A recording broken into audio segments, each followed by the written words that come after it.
Hello, in this tutorial I'll show you how to pay with Apple Pay on H&M.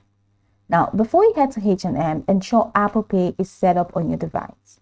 On your iPhone, open the wallet app, tap the plus button to add a new card, then follow the prompts to add your credit or debit card details.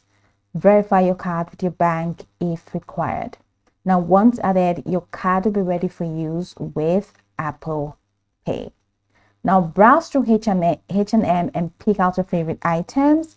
Once you're ready, proceed to the checkout counter. So I'm going to tap on my the card icon, and head over to continue to checkout.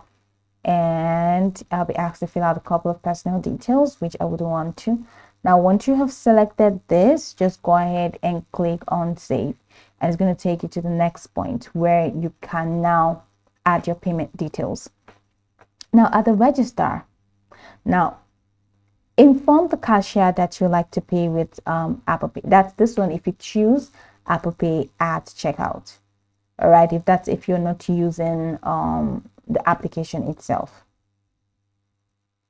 Okay, this is physically now where you browse through the H&M shop and pick out your favorite item, then proceed to checkout counter.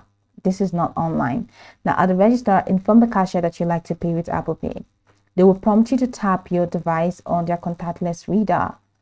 And that's it. Now on your iPhone, double click the side button or home button on older models to activate Apple Pay. Authenticate using Face ID, Touch ID, or your device's passcode. Hold your iPhone near the contactless reader until you see done and a check mark on your screen. Now, once the transaction is approved, the cashier will hand you your receipt and you're all set. Now, that is how to pay with Apple Pay. But now, if you want to go online and use the H&M app, once you proceed to checkout in the payments window, if you see the option for you to use Apple Pay, then just proceed. But if you don't find it, then you have to do that physically. I hope this tutorial marvelously helped you search.